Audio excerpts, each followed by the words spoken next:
Pai. Que a gente viva o que nós cantamos, Senhor. Que as nossas palavras não sejam simplesmente palavras. Que o Senhor seja nosso Deus eterno. Que o nosso desejo de estar perto do Senhor seja grande, Pai. Que não seja só num domingo de manhã, mas que seja uma vida de adoração, Pai. Obrigado pelo dia, obrigado pelo seu amor, obrigado pelo seu cuidado, obrigado por estarmos aqui, Pai. Levante em nós uma geração de adoradores, não só em palavras, Senhor, mas de fato nas nossas casas, nos nossos trabalhos, para fora da igreja, Senhor. Nós te damos liberdade do Senhor parar no meio de nós, e o Senhor está aqui, Pai, de fazer os teus milagres na nossa vida material, mas também, Pai, em especial, na nossa vida espiritual, Pai, tirando a incredulidade, tirando a religiosidade, tirando tudo aquilo, Pai, que o mundo quer enfiar na igreja, mas que não é teu plano, Pai. Que a gente, dentro da tua simplicidade, viva o teu poder, Pai. E é nele que nós encontramos poder, no teu evangelho, Pai. Não são nas palavras humanas, não são nas nossas filosofias, mas é no teu poder. Então que neste momento da palavra, Senhor, Deus maravilhoso, o Senhor que está aqui, poderoso, glorioso, está no meio de nós pairando, Pai. Que nós não percamos esta oportunidade, Deus. Que nós não deixemos passar o Senhor aqui no nosso meio, que a gente receba aquilo que o Senhor tem de mais poderoso, que é a tua palavra que vem para mudar a nossa vida, Pai. Que vem para no domingo, um dia de celebração do que nós vivemos, porque nós temos que viver 24 horas o Senhor nas nossas vidas, Pai. Tira toda a frieza, tira toda a incredulidade, Pai. Nos motive, Pai, mas espiritualmente. Nos desperte, Pai, em espírito. Nos colocamos nas tuas mãos, Pai, te dando liberdade, em nome de Jesus. Amém, amém. Glória a Deus. Até o solzinho apareceu, aleluia. Só para eu poder falar que o dia está lindo. Mas a igreja do Senhor é mais linda do que qualquer coisa. A igreja de Deus, a família de Deus, né? A gente vem em vários lugares, né? Vem ser família, vem ser família. Não, nós somos a família de Deus. A igreja não tem placa. E na verdade, o que a gente sempre fala aqui, né? A igreja, ela é para fora, e aqui nós estamos para sermos aperfeiçoados, treinados, ensinados a viver lá fora. Então hoje, esse domingo, é um dia de palavra, um dia de louvor, um dia de adoração, um dia de milagres, mas em especial, um dia de comunhão de tudo que a gente viveu durante a semana. A gente não pode inverter e ter um cristianismo das 8 da manhã, das 9 para quem chega na escola bíblica, né? Ou das 10 até meio-dia. Na verdade, se a gente inverter e viver da meio-dia, da hora que a gente sai daqui até as 8 horas da manhã do outro domingo, aí sim nós estamos sendo cristãos como a palavra de Deus nos ensina.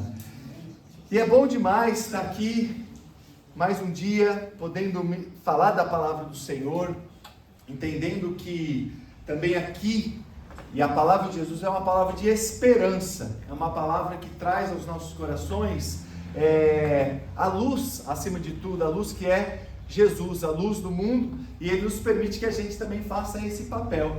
Então que seja assim essa manhã. E se eu perguntar aqui, quem durante a semana teve aflições, quem ficou aflito, não precisa levantar a mão, seja onde for, seja no trabalho, seja nas finanças, seja em casa, seja com o filho, com o pai, com a mãe, com o esposo, ou com todas essas coisas, nós somos atingidos, né? A aflição, ela quer dizer, é como se fosse uma pancada, né? A gente é atingido, e nós passamos por aflições, e o mundo quer nos trazer aflições. E quando a gente deixa o mundo falar muito na nossa cabeça, é isso que ele traz. Ele vai falar da pobreza, ele vai falar da fome, ele vai falar da guerra, ele vai falar de tantas coisas que a gente abrir na internet ou ligando as televisões, a gente vai saber. Porém, o Evangelho, Deus, através de Jesus, ele vem nos trazer alívio. Então, quando a gente esquece um pouco o mundo e vai buscar o que Deus tem pra gente, aí você tem na palavra do Senhor a promessa do quê? De provisão, a promessa de cuidado, a promessa de paz que excede a todo entendimento, a promessa de alegria, né? E ele fala, nós vamos ter as aflições, mas a gente vai através de Jesus e com Jesus ter a certeza e a convicção que a gente consegue passar. Então hoje eu quero falar com vocês sobre isso, sobre a ponte que ela vai nos ligar da aflição para o alívio, que é a fé.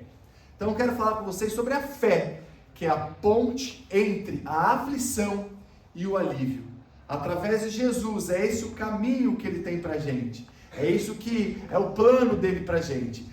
Quanto mais distante a gente vai ficando do Evangelho, mais as aflições vão chegando e menos a gente vai sabendo lidar com elas. Quanto mais a gente vai chegando perto de Jesus, mais o alívio vai vindo, mais o sobrenatural, mais a paz que excede todo entendimento vai vindo, independente das circunstâncias.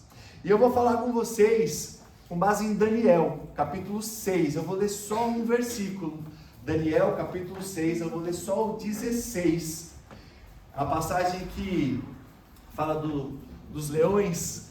Na verdade, se você vê na sua Bíblia, ou se você normalmente vai estudar, vai falar assim, Daniel na cova dos leões. Mas na verdade, quando a gente olha essa palavra, a gente percebe que os leões que entraram na cova de Daniel, né? Porque quem mandava ali foi Daniel. Então, quando a gente está com Jesus, a gente pode estar em qualquer lugar, mas com Jesus, com Deus, a gente vai estar em um lugar que a gente sabe, que a gente consegue, através de Jesus, trazer a vitória, independente das circunstâncias. Assim foi com Daniel na cova dos leões, quando, na verdade, os leões que se submeteram ali a Daniel naquele momento que aconteceu, e um império. Nós vamos entender esse contexto do capítulo 6 de Daniel. Eu vou fazer um pequeno resumo para você do capítulo 6, mas eu quero começar lendo então, Daniel capítulo 6, o versículo 16. O versículo 16. E a gente vai fazer duas ministrações sobre esse tema da fé, a ponte entre a aflição e o alívio. Hoje, o primeiro, domingo que vem, se Deus permitir, com a graça dele. O segundo, eles são independentes. Quem ver só o primeiro não tem problema, quem ver só o segundo também não tem problema, mas o texto bíblico vai ser todo com base em Daniel, na sequência dele. E o versículo 16 vai dizer assim: então o rei ordenou que trouxessem Daniel e o jogassem na cova dos leões. O rei disse a Daniel: o seu Deus, a quem você serve continuamente, que o livre. Vamos ler todo mundo junto, só para a gente entrar nessa intenção de receber a palavra do Senhor. Vamos ler no 3, todo mundo junto? 1, 2, 3. Então o rei ordenou que trouxessem Daniel e o jogassem na cova dos leões. O rei disse a Daniel: o seu Deus, a quem você serve continuamente, que ele o livre. Esse texto do Antigo Testamento, ele vai falar, são 28 versículos, do 1 ao 28, eu vou fazer um breve resumo para a gente não ler o texto inteiro. Ele diz que o rei, e naquele momento era o rei Dario, ele, para administrar aquele império, ele nomeia 120 pessoas. E dentre essas 120 pessoas e 120 governadores, ele coloca 3 presidentes, 3 pessoas para ligarem esses 120 governadores ao rei, para que tudo fosse bem. E Daniel era um desses presidentes, dentre esses 120 governadores, responsáveis para que o reino caminhasse bem e para que fosse mantida a ordem no reino. A palavra fala no versículo 3 que tudo ia bem e que Daniel tinha o favor do Senhor. Então, do versículo 4 até o 9, começa a existir um momento de ciúmes, de inveja desses outros 120, mais os 2 outros presidentes, de boicotar Daniel, de fazer com que ele não fosse tão bem visto aos olhos do rei, porque a palavra diz que o rei estava até pensando em deixar Daniel como o principal de todos. Então eles começam a maquinar, a desenvolver alguma forma de pegar Daniel. E eles falam assim: olha, não adianta, porque com Daniel ele faz tudo certo, então vamos partir para o lado espiritual. Se a gente colocar algo que abale o lado espiritual de Daniel, a gente vai conseguir abalar as demais coisas. E aí esses sápatras, né, que falam, os governadores e os reis, vão até o rei e falam para o rei, falam: olha, por que você não faz uma lei que ninguém possa adorar outra pessoa a não ser você durante um tempo? E o rei, ele fala, tá certo, vamos fazer essa lei, e essa lei é promulgada, e essa lei entra em vigor. E Daniel toma conhecimento que ele não poderia adorar outro Deus, a não ser os deuses ali daquela região, daquele império. E Daniel, não se abalando com isso, o versículo 10 diz que ele entra no quarto dele, como ele fazia costumeiramente, 3 vezes por dia, todo dia, ajoelha e vai adorar, agradecer e orar ao Senhor. E aí então, esses sápatras, esses líderes colocados pelo imperador, pelo rei, eles vão até ali o palácio e falam, olha rei, o Daniel está descumprindo aquilo que você falou, e você falou que quem descumprisse pela lei seria jogado na cova dos leões. O rei fica muito triste porque ele gostava muito de Daniel, mas ele fala, realmente não tem como voltar atrás, essa é a lei, foi promulgada, então a gente vai ter que jogá-lo na cova dos leões. Como lemos no versículo 16, com pesar, ele fala, Daniel, ó Senhor, seu Deus, que você serve continuamente, que ele te livre. E aí, Daniel, ele é jogado na cova, mas no outro dia, glória a Deus, quando eles voltam, os leões não tinham atacado Daniel, e o texto vai falar ali do versículo 20 em diante, que depois, todas essas outras pessoas são jogadas pelo rei na cova, e antes que eles caíssem, eles e os familiares, os leões já devoraram eles, para ver o tamanho, poder da ação do Deus, do nosso Deus, do Deus do Daniel, desse Deus que a gente serve, fechando a boca dos leões. Então Daniel, quando estava ali na cova, a cova não era mais dos leões, era de Daniel e do Senhor. E é muito interessante, fazendo um preâmbulo antes da gente entrar na aplicação dos versículos, hoje a gente vai até o 14, é muito interessante, porque o livro de Daniel começa ali no Império da Babilônia. E a Babilônia, ela é muito similar, ela é um tipo do que a gente vive hoje. A Babilônia é um tipo do mundo, né? E eu vou dar alguns exemplos do porquê a Babilônia é um tipo do mundo. Babilônia era um lugar onde o orgulho prevalecia. O mundo onde nós vivemos é um lugar onde o orgulho prevalece. E infelizmente, essas coisas entram na nossa igreja, na igreja de Cristo, e a gente não pode permitir com que isso entre. Nós aqui temos que entender que essas características da Babilônia, do mundo, não podem fazer parte de nós, famílias de Deus. Então, por exemplo, eu vou citar rapidamente 4, o orgulho. O orgulho começou no céu, com Satanás. O orgulho está aqui no meio do mundo que nós vivemos, e o orgulho vai acabar no inferno, né? Ele vai ser sepultado com os demônios do inferno. Então, na verdade, a gente tem que entender que o orgulho não pode fazer parte da vida de um crente, que a gente tem que sair disso. Outra característica da Babilônia, o império que quer crescer independente de qualquer custo, independente de vidas, independentes. Então, a gente não pode querer levar essa vida de império. Nós temos que entender que a vida é de comunhão, que a vida é de generosidade, que nós somos seres sociáveis, que a igreja, ela é o reino de Deus, que a igreja ela tem que crescer em amplitude, que ela tem que abrir as portas para que as pessoas entrem, mas entendam que elas aqui são treinadas para viver um reino que não tem portas, um reino que não tem cercas, um reino celestial, e em momento nenhum Jesus veio nos trazer um reino imperialista, de vitória. Apesar do Evangelho também nos conceder a vitória, acima de tudo a espiritual, que é estar no céu, nós não podemos materializar essa vitória. Babilônia é um lugar de adoração estranha, o mundo, um lugar de adoração estranha.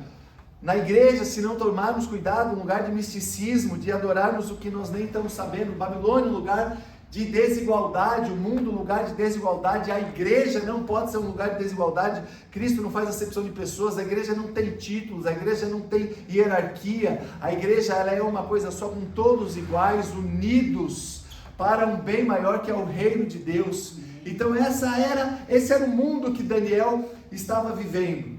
E naquele momento, Daniel, já tinham se passado alguns anos, né?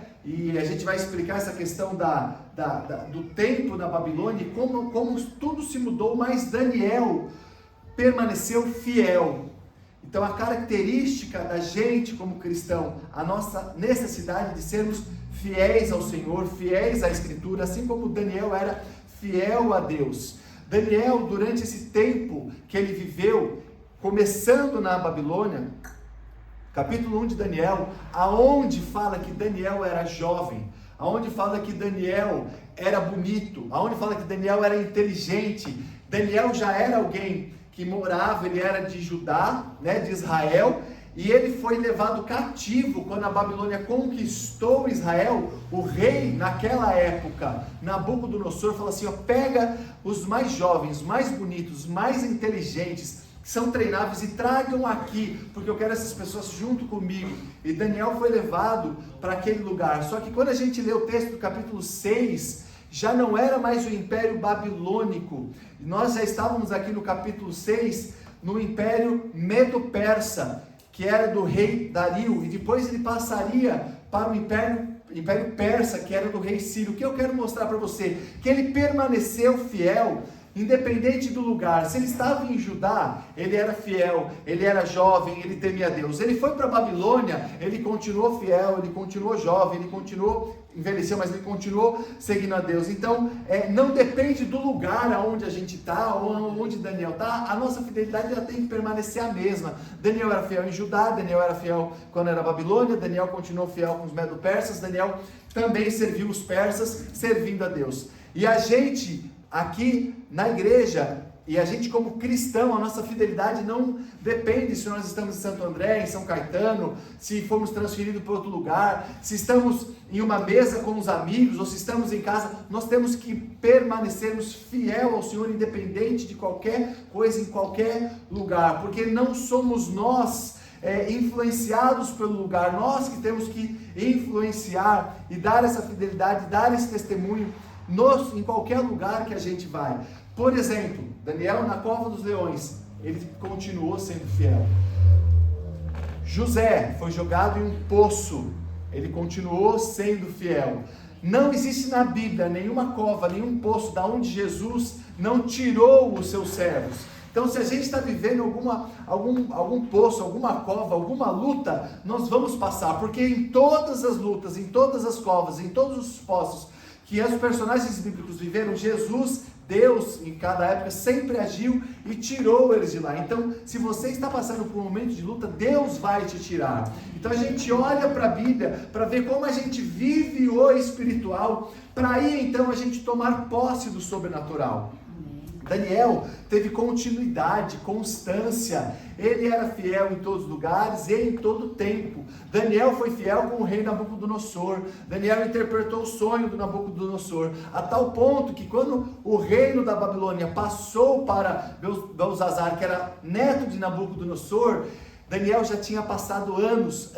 O livro de Daniel, a idade de Daniel é aproximadamente 70 anos entre o começo e o fim dos impérios. Então, não importava o tempo, não importava o lugar, Daniel sempre era reconhecido como alguém de Deus. E que saudades eu tenho da época que o crente era conhecido como alguém de Deus. Fala com aquele crente, dá emprego para aquele crente, trabalha com aquele crente, pede para aquele crente, se você morrer, pede para aquele crente cuidar da sua família. Por quê? Porque gerava confiança, gerava credibilidade, gerava constância, não importava o lugar, não importava a época. E Daniel continuou, serviu a Babilônia, depois ele serviu o rei Dario, chamou aqui como governador, como presidente. Depois, quando ele foi para o Império de Ciro, que foi o Império Persa, permaneceu ali, servindo, trabalhando, sendo reconhecido, e em nenhum momento Daniel negou a Deus. E esse é o nosso grande desafio, ter fidelidade e constância. E aí a gente começa, a partir do versículo 1 até o 3, a entender quais são os resultados dessa nossa constância e dessa nossa fidelidade. Daniel era alguém que qualquer um que olhava gerava credibilidade, gerava confiança, as pessoas queriam Daniel. Daniel fazendo tudo como se fizesse para Deus, Colossenses 3:23, faça tudo como se fosse para Deus. Ele fazia o que era possível, ele fazia o material, e isso tinha as consequências sobrenaturais.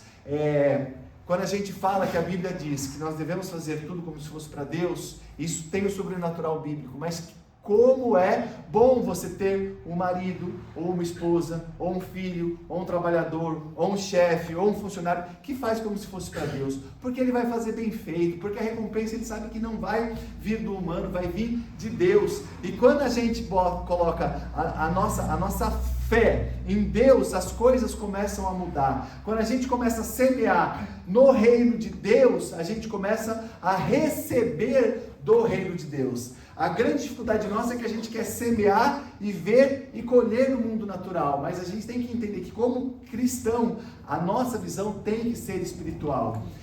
E Daniel, e até como exemplo bíblico, né, em Mateus capítulo 5, tem Jesus fala, quando mandarem você percorrer 1 milha, percorra 2. Então, para a gente entender o que é fazer bem feito no mundo material para ter impacto no mundo espiritual, Jesus fala, se alguém mandar você correr 1 milha, corre 2. Por quê? Porque naquela época, eles estavam em Roma, o soldado romano, ele tinha a possibilidade de pedir para qualquer cidadão civil carregar as coisas dele.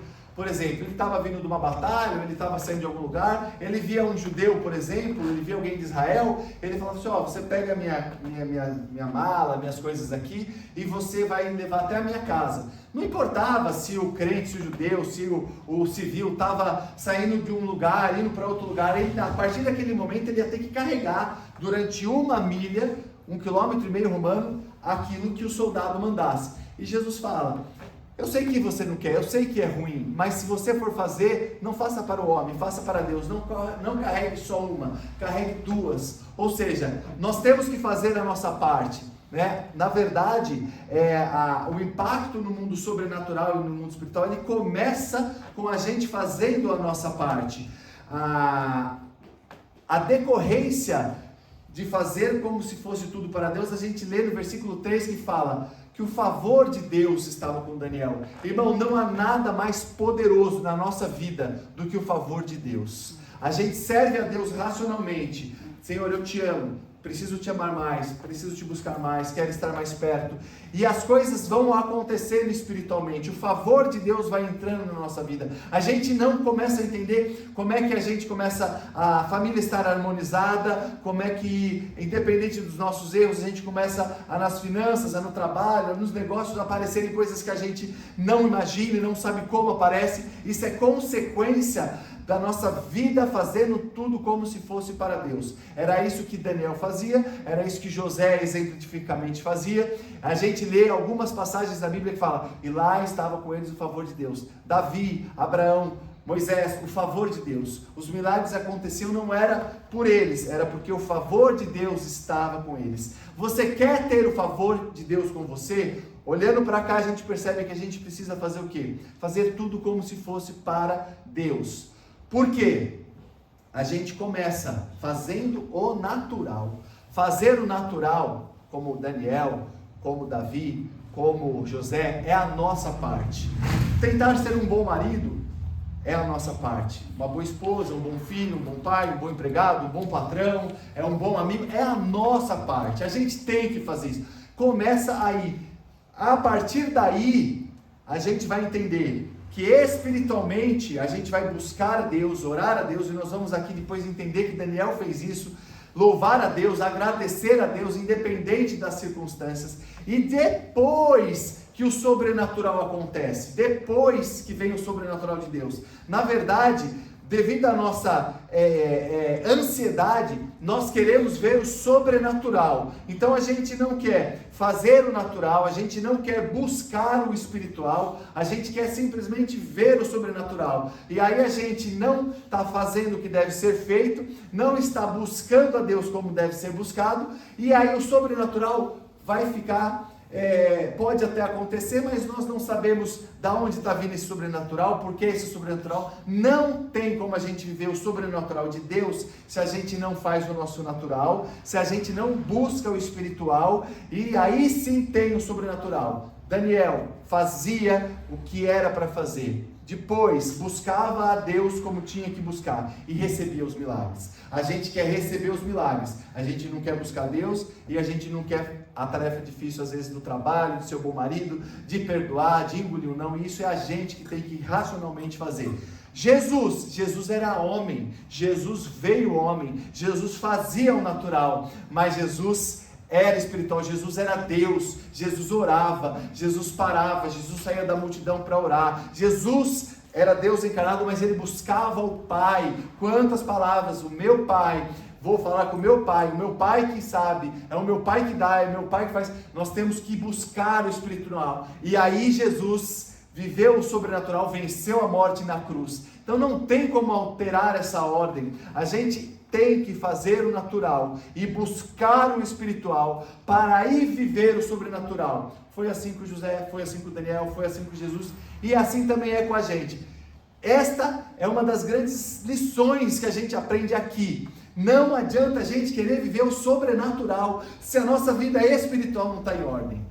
Você vai até ver coisas, mas não necessariamente vão ser de Deus. Não adianta eu achar que eu vou ter um sobrenatural no meu emprego, na minha família, na minha casa, na minha saúde, se eu não tomar cuidado, se eu não cuidar do meu templo, do templo do Espírito Santo, que é o meu corpo, eu fisicamente, e buscar a Deus. Eu quero uma cura, eu estou com câncer, eu estou com... Não, mas eu tenho que tomar cuidado, eu não posso fumar, eu tenho que tomar cuidado com a minha alimentação. Irmão, isso é Bíblia, isso não é autoajuda, isso não é motivacional, isso é Bíblia. Nós temos que fazer o natural. Quer um bom emprego? Estuda.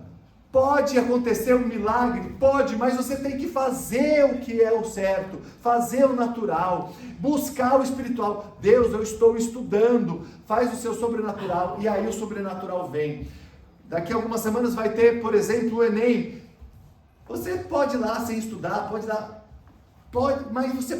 mas acontece que você tem que fazer o que é natural. A gente tenta às vezes viver um evangelho que acha que o emprego vai cair do céu, que o irmão não vai vir, que a vitória vai vir, isso é ilusão que se usa desde a época de Jesus, os saduceus, os fariseus. Isso é para vender uma religião que sufoca, que ela fala, faz isso, hora que vai, não, você tem que fazer a sua parte, não tem como você ser saudável se você se alimenta mal, se você enche a cara, se você fuma, se você usa droga, mas Jesus te dá o poder para se livrar de tudo isso, porque a gente busca Ele, e aí a gente busca o espiritual através de Jesus e vive o sobrenatural. Tem muita gente aqui que vive o sobrenatural, mas a gente está sendo ensinado pela religião a buscar o sobrenatural e não contam que se você não fizer a sua parte e se você não buscar Deus acima de todas as coisas, o sobrenatural, ele não vai vir. Você pode aí ir na cartomante, você pode ler horóscopo, você pode ver signo, sei lá, você pode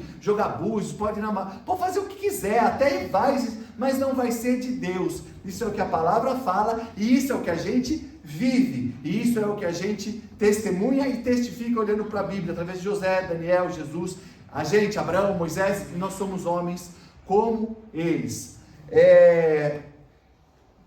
Então aí a gente para e pensa, bom, então eu vou fazer o que tem que ser feito, buscar a Deus, e aí eu vou viver o sobrenatural, não vou ter lutas, certo?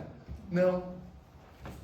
Na verdade, meu irmão, olhando para a Bíblia, eu vou só citar, eu poderia citar vários, mas eu vou ficar nesses que inclui Jesus, que por si só é Deus, então já seria exemplo suficiente, mas aí a gente põe Daniel, a gente põe José, a gente põe Moisés. Eu faço tudo, eu busco a Deus, eu faço o que é para fazer, então agora acabou. Não, as lutas, elas vão mostrar para você que você está no caminho certo, porque quando você está no caminho certo, o inimigo, Satanás, capeta, o adversário, o mal, não quer que você esteja no caminho certo.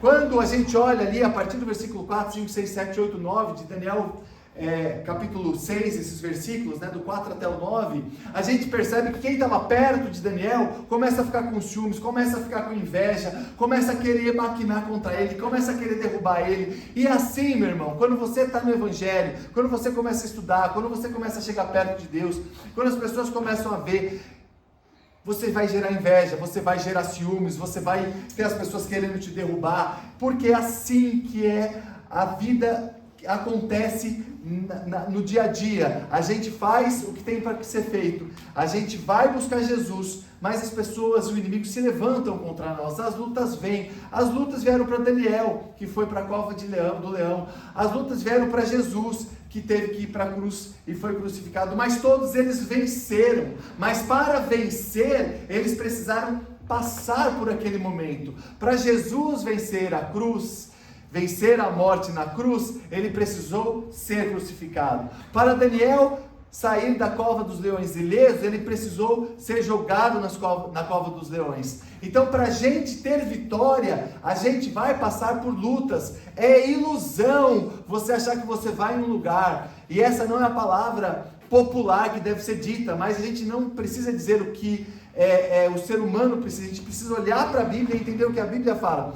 Toda vitória, ela é decorrente de uma luta. Isso é espiritual e isso é natural também. Você quer ter um bom emprego, um bom salário, uma boa esposa, um bom carro, um bom filho, você vai ter que trabalhar, você vai ter que cuidar, você vai ter que estar presente, você vai ter que estudar, você vai ter que se dedicar, você vai ter que fazer para Deus materialmente, naturalmente e buscar espiritualmente para ir viver o sobrenatural. Tudo que se tira esse ciclo é estranho, é mistério que não vem da Bíblia. São coisas que não são duradouras, são coisas que não trazem paz, são coisas que vão levando para a gente a lugares que não são direcionados biblicamente.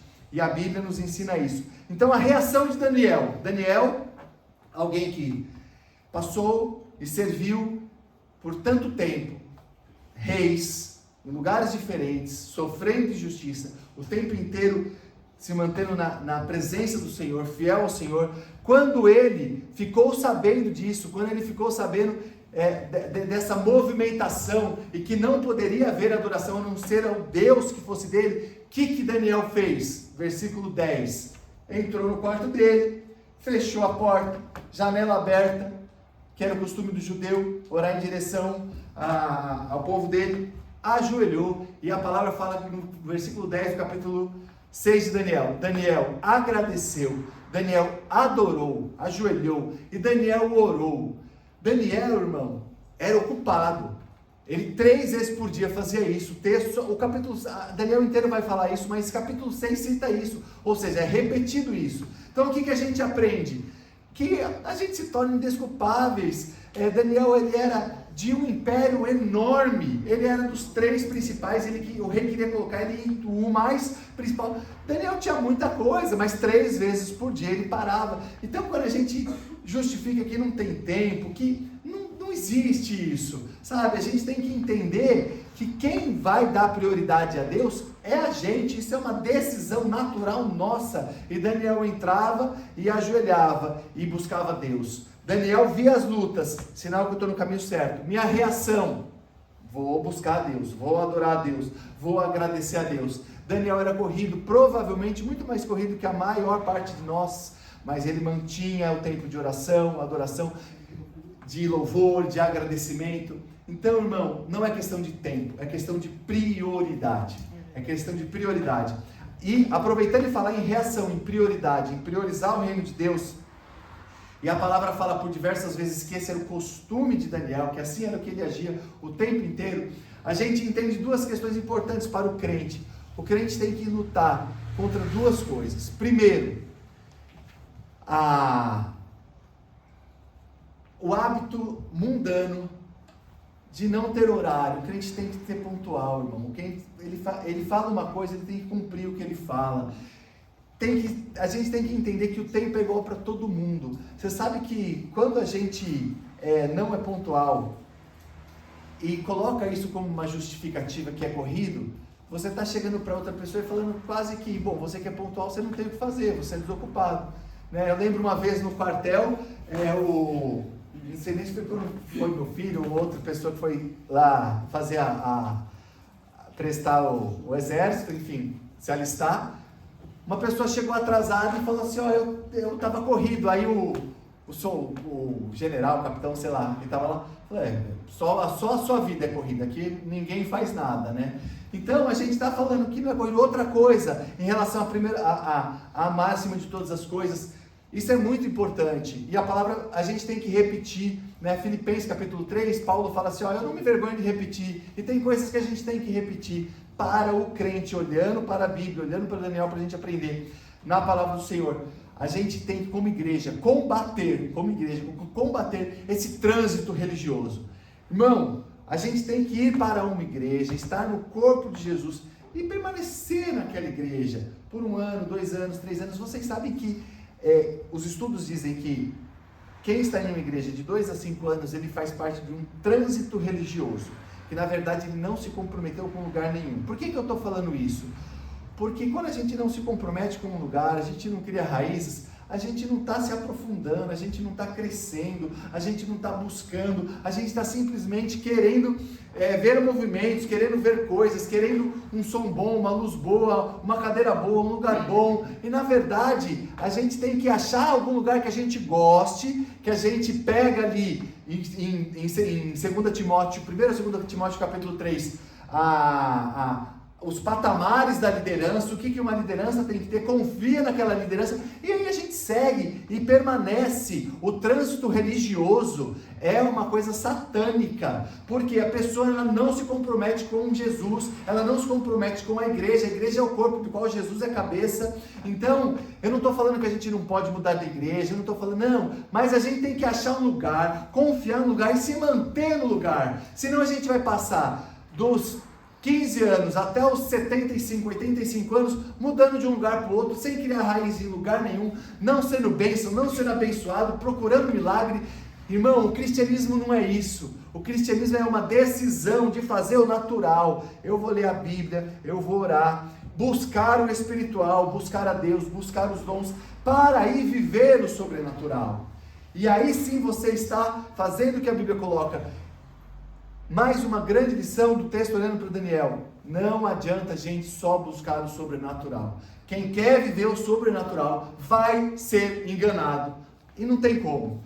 Porque se você não usa o seu raciocínio, e se você não busca a Deus, você vai viver do que os outros falam. E vai ser muito difícil você estar no lugar e receber só coisas que a palavra vem. Aí vem palavra misturada. Aliás, como fala Oséias, o povo padece por falta de conhecimento. E o conhecimento a gente tem como? Individualmente. A igreja, ela é a comunhão dos santos, mas as decisões, elas são pessoais e intransferíveis. Você vai entrar no céu porque você teve fé. Não é porque o seu filho, pelo que o seu pai, pelo que sua esposa teve fé. É pelo que você entendeu do Evangelho. Você vai viver o sobrenatural pelo que você entendeu do Evangelho e pelo que você buscou a Deus. Não tem como viver o sobrenatural de Deus se você não está buscando em Deus.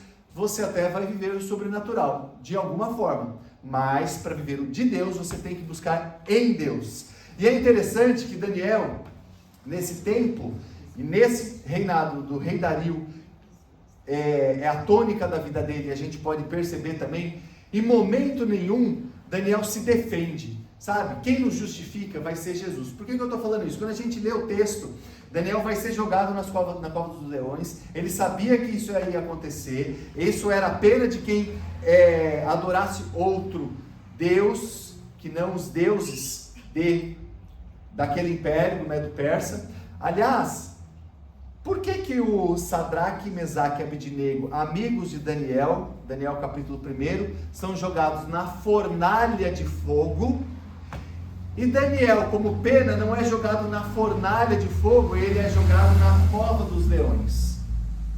Olha como a Bíblia, ela é espiritual, mas ela é racional. Falei, Daniel viveu por 3 impérios. O castigo do Império Babilônico, com Nabucodonosor, com Sadraque, Mesaque e Abednego, era o fogo, ser queimado vivo. Aqui já tinha mudado o Império Babilônico foi o maior tempo, foi dezenas de anos da vida de Daniel. Esses 2, do Medo-Persa, do Persa, foi menos. Mas o castigo do Império Medo-Persa que Daniel estava vivendo, era jogar na cova dos leões. Por quê?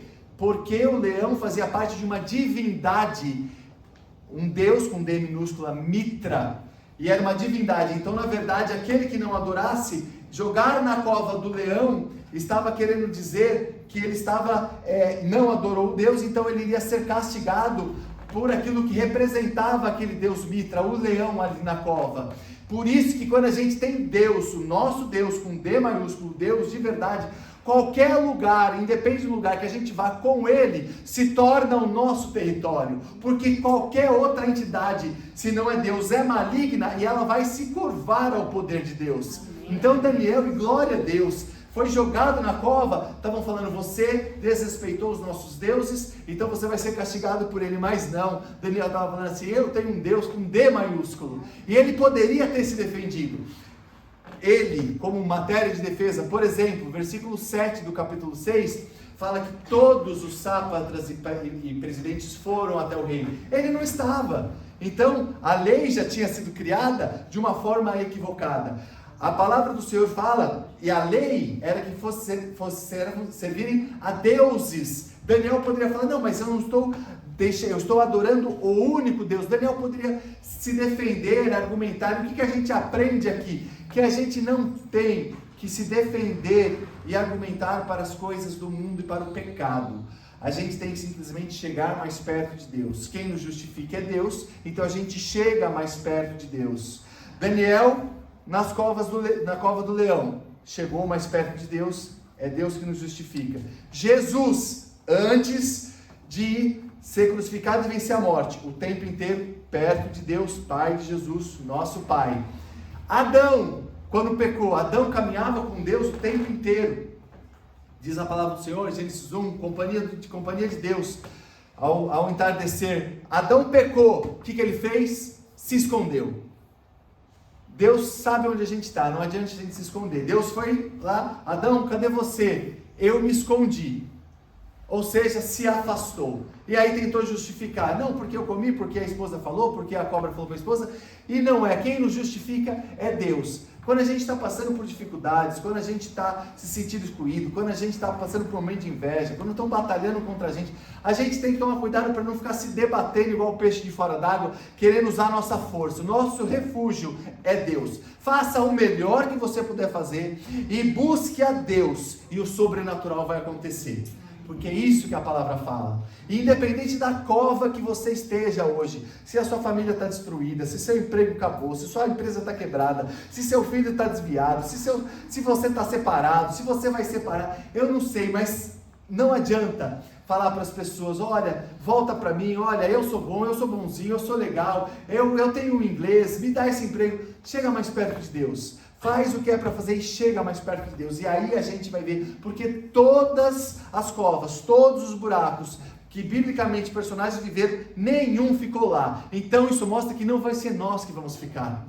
Não será nós. Ele vai tirar. Se você hoje está vivendo uma luta que parece que você não vai sair, Deus não deixa a gente, Deus não deixa crente em buraco. Mas a gente não tem que perder Deus de vista e buscar o sobrenatural e esquecendo Ele, indo para qualquer lugar, sendo soprado por qualquer vento. A gente tem que chegar mais perto de Deus.